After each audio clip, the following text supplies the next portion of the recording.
Hello everyone, ఎలా ఉన్నారు? ఈరోజు నేనైతే మంచి టేస్టీ పచ్చడి అయితే చూపించేస్తున్నాను. వెజ్జీస్ అన్నీ అయిపోయి ఇంట్లో ఏం చేయాలా అని ఆలోచిస్తే ఫ్రిడ్జ్‌లో కొత్తిమీర, టమాటా మాత్రమే ఉన్నాయి. సో, నేను చట్నీ అయితే చేసేసాను లంచ్‌కి. చాలా అంటే చాలా బాగుంది. మీరు కూడా ఒక్కసారి ట్రై చేయండి. ఒకవేళ చట్నీ మిగిలినా సరే దోస, ఇడ్లీ కూడా తినొచ్చు. మంచి టేస్టీగా వచ్చింది.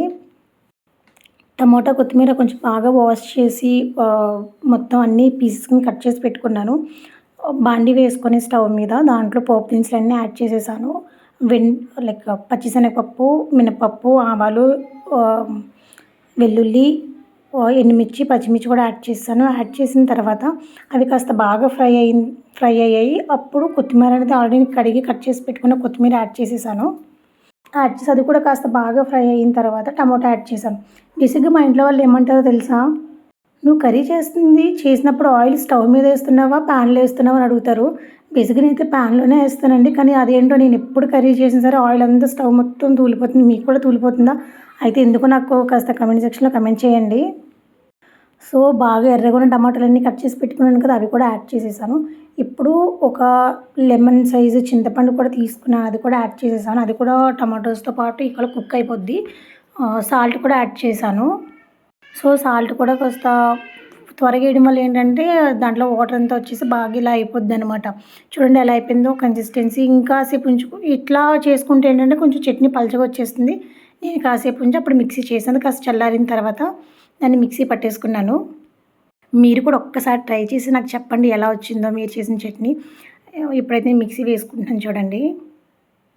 సో, మరీ పేస్ట్‌లా కాదు, కొంచెం మైల్డ్ బరకగా ఉండేటట్టు నేను ఉంచాననమాట. మరీ పేస్ట్‌లాగా ఉంటే రైస్‌లోకి అంత బాగుండదు కదా అనేసి కొంచెం బరకగా ఉండేలా చేశాను. చూడండి, వీడియోలో చూపించినట్టు చూడండి. సో, ఇలా చేసిన తర్వాత నేనైతే తాలింపు వేసుకున్నాను. ఫైనల్‌గా తాలింపు అనేది అవసరం లేదు. ఆల్రెడీ మనం పోపు వేసేసుకున్నాం కాబట్టి పచ్చడి తాలింపు వేయకముందే. సో, నేను అంతా అయిన తర్వాత ఎందుకు వేసానంటే కొంచెం ఎండుమిర్చి ఫ్లేవర్ అనేది బాగుంటుంది కదా తినేటప్పుడు అని చెప్పి నేను ఫైనల్‌గా పోపు కూడా వేసేసాను. సో, పచ్చడి అయితే అయిపోయిందండి. పోపు వేసుకుంటే మనం తినడానికి రెడీ అయిపోతుంది. చాలా సింపుల్ అండి. అసలు వంటలు రాని వాళ్ళు కూడా నా ఛానల్ చూసి ఈజీగా వంటలు చేసేయచ్చు. నేను చిన్న బాండీ పెట్టుకొని దాంట్లో ఆయిల్ యాడ్ చేశాను. ఆ ఆయిల్ యాడ్ చేసి అన్ని పోపు దినుసులు దాంట్లో యాడ్ చేసేసాను. అది క్యాప్చర్ చేయడం మర్చిపోయాను బేసిక్‌గా. సో, ఇంగువ కూడా యాడ్ చేసుకుంటే మంచి టేస్ట్ వస్తుంది. ఫైనల్‌గా ఇలా వచ్చిందండి. చూడండి ఎంత బాగుందో, చూడడానికి తింటే ఇంకెంత బాగుంటుందో. సాల్ట్ సరిపోలేదని కొంచెం సాల్ట్ కూడా యాడ్ చేశాను. సాల్ట్ అనేది మన టేస్ట్ తగ్గట్టు వేసుకుంటే దాని యొక్క ఏ కర్రీ కానీ, పికిల్స్ కానీ ఏదైనా సరే దాని యొక్క ఫ్లేవర్ తెలుస్తుంది. ఫైనల్‌గా నేనైతే టేస్ట్ చేసేస్తున్నాను. వేడి వేడి అన్నంలో ఒక స్పూన్ నెయ్యి అలా వేసుకొని, కొంచెం పచ్చడి వేసుకొని కలుపుకొని తింటే అబ్బా! చాలా అంటే చాలా బాగుంది. మీరు కూడా ట్రై చేసి ఖచ్చితంగా నాకు కామెంట్ సెక్షన్‌లో కామెంట్ చేయడం మాత్రం మర్చిపోవద్దు మీకు ఎలా వచ్చిందో.